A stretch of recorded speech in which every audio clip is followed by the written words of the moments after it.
रोहित आर्यचा जुना photo viral आहे। दीपक केसरकर मंत्री असतानाचा हा फोटो आता समोर येतोय। केसरकरांच्या शासकीय निवासस्थानी रोहित आर्यनं धरण आंदोलन केलं होतं। तो जुना फोटो आता समोर आलेला आहे।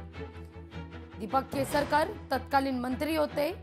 मंत्री असताना त्यांच्या रामटेक या निवासस्थानी रोहित आर्यनं आंदोलन केलेलं होतं। धरण आंदोलन हाती फलक घेत या ठिकाणी आंदोलन करण्यात आलेलं होतं। तो जुना फोटो रोहित आर्यचा आता समोर आलेला आहे।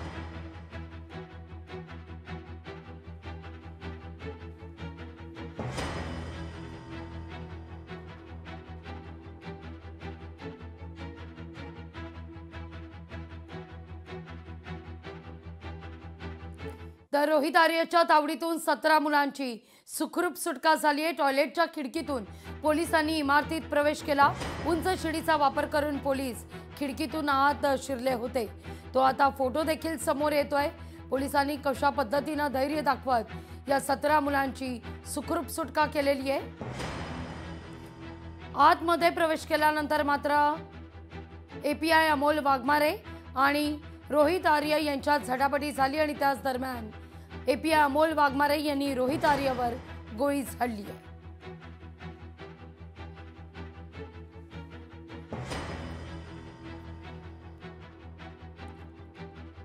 या सगळ्याविषयी अधिक माहिती घेण्याकरता थेट जाऊया आपल्या प्रतिनिधी भाग्यश्री प्रधान आचार्य यांच्याकडे।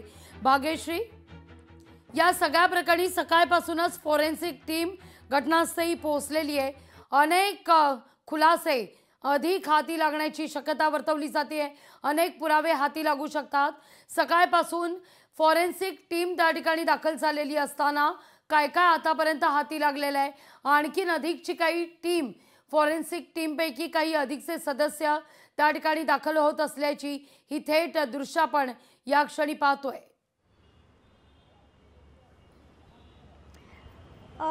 नक्कीच लाघवी, आपण बघतोय की फॉरेन्सिक टीम जी आहे ती काल रात्रीपासूनच खरं तर काम करते।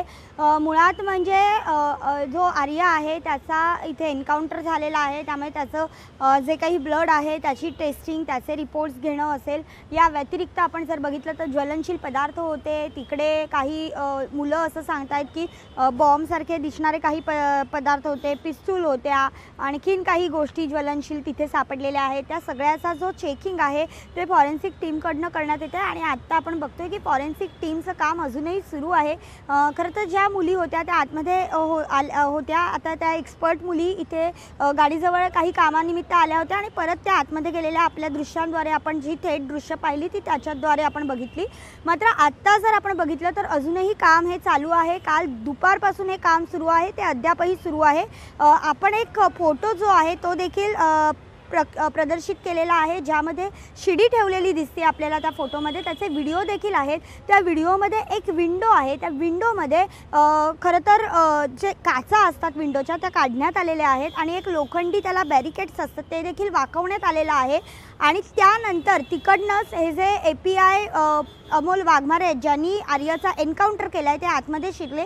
खरं तर एपीआय वाघमारे हे देखील कमांडो टीममध्ये काम करत होते, त्याच्यामुळे त्यांना या सगळ्या गोष्टींची जाणीव होती असं सांगितलं जातं आहे। आणि ते आतमध्ये शिरता क्षणी ज्यावेळेला आर्यनी त्यांना बघितलं त्यावेळी आर्य फार घाबरला, गोंधळला आणि त्यांनी त्यांच्याकडे असलेली पिस्तूल काढेपर्यंत एपीआय वाघमारे यांनी त्याच्यावर गोळी झाडली आणि ती गोळी त्याला छातीला त्याच्या डाव्या बाजूला लागली अशी माहिती आपल्यापर्यंत हाती आहे।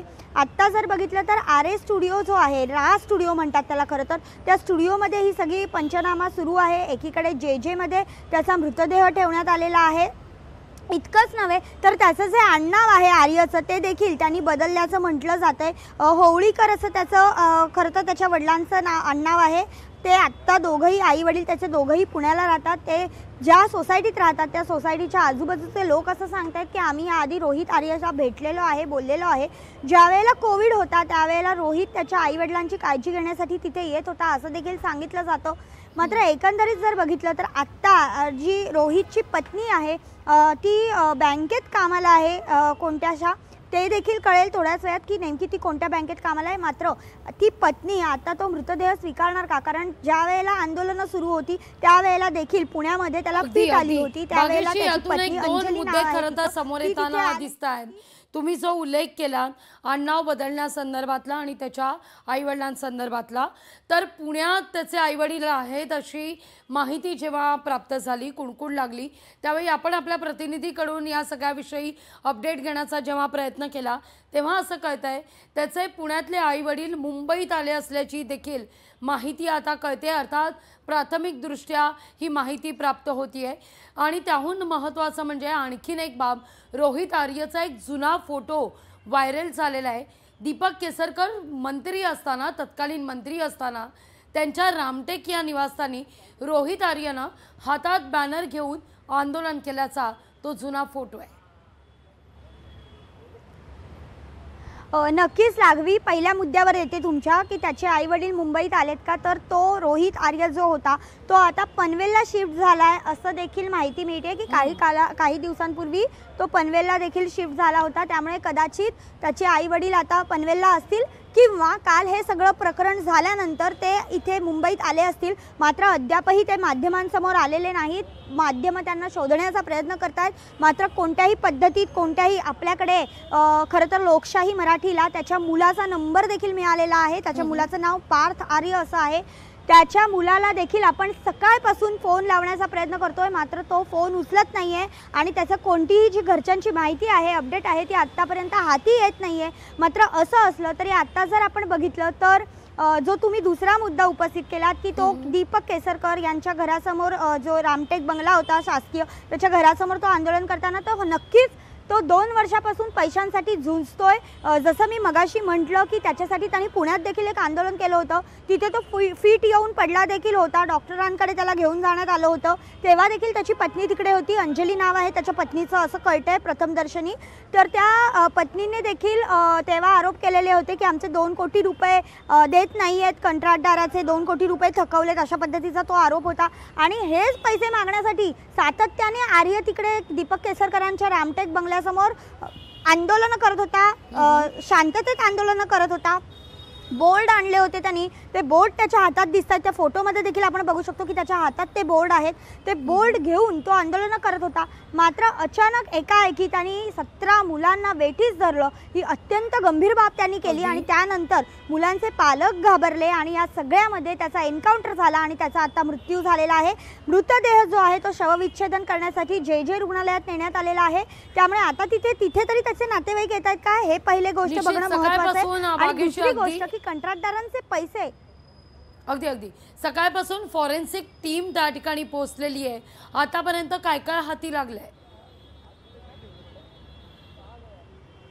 फॉरेन्सिक टीम जेव्हा पोहोचली, खरं तर सकाळपासून नव्हे तर काल जेव्हा घटना घडली आहे त्याच्यानंतर काही वेळातच फॉरेन्सिक टीम इथे लाघवी दाखल झाली होती. आपण जर बघितलं तर तिथेच त्याचा एन्काउंटर झाला होता. त्यामुळे त्याचं ते फॉरेन्सिक टेस्टिंग करणं गरजेचं होतं. त्याचं ब्लड तिथे पडलेलं होतं. या व्यतिरिक्त जर बघितलं तर ज्वलनशील पदार्थ होते, त्याचबरोबर पिस्तूल होती आणि काही गोष्टी त्यांनी तिथे ठेवलेल्या होत्या. त्या सगळ्या गोष्टींचा पंचनामा देखील पोलीस देखील करतात आणि फॉरेन्सिक टीमकडनं देखील त्यांच्या पद्धतीने तपासणी ज्या आहेत त्या सुरू असल्याचं पाहायला मिळते. आता आपण बघतोय की फॉरेन्सिक टीम बऱ्यापैकी काम त्यांचं पूर्ण होताना पाहायला मिळते. काल दिवसभर हे लोक काम करताना पाहायला मिळत होते. आता ही गाडी जी आहे फॉरेन्सिकची ती सुद्धा निघताना आपल्या दृश्यांमध्ये दिसते. थेट दृश्य आपण दाखवतोय लाघवी ही की फॉरेन्सिकची गाडी आहे ती देखील आता निघालेली पाहायला मिळते आणि ते जे सॅम्पल्स कलेक्शन्स आहेत ते घेतलेले आहेत आणि फॉरेन्सिकची टीम आता इथनं जात आहे. मात्र या फॉरेन्सिकच्या टीमला मी पुन्हा सांगते तिथे पेट्रोल सापडलं होतं, पिस्तूल सापडली होती, काही ज्वलनशील आणखीन पदार्थ सापडले होते. इतकंच नव्हे तर जी छोटी मुलगी आहे तिने देखील सांगितलेलं होतं की बॉम्बसारखं काहीतरी होतं, पिस्तूल होती आणि त्यांनी सगळ्यांना त्या पिस्तुलाद्वारे धाक देखील दाखवलेला होता.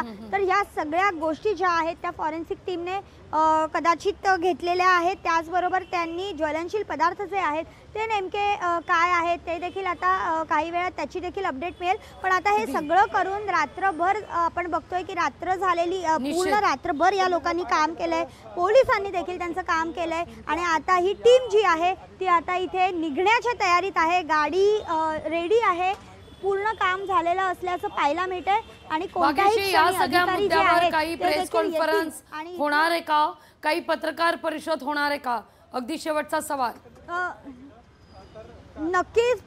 नक्कीच पोलिसांकडनं अपेक्षा आहे की या सगळ्या मुद्द्यांवर प्रेस कॉन्फरन्स पोलिसांकडनं घेतली गेली पाहिजे आजच्या दिवसात. मात्र अद्याप तसा काही निरोप आलेला नाही आहे. मात्र कदाचित शवविच्छेदन त्याचं जे आहे ते आता जेजेला सुरू आहे, ते झाल्यानंतर एखाद वेळ पत्रकार परिषद पोलिसांकडनं घेतली जाईल. कारण जे API वाघमारे आहेत ते देखील या सगळ्यामध्ये थोडे जखमी झालेले आहेत असं कळतंय, त्यामुळे त्यांच्यावर देखील उपचार सुरू आहेत.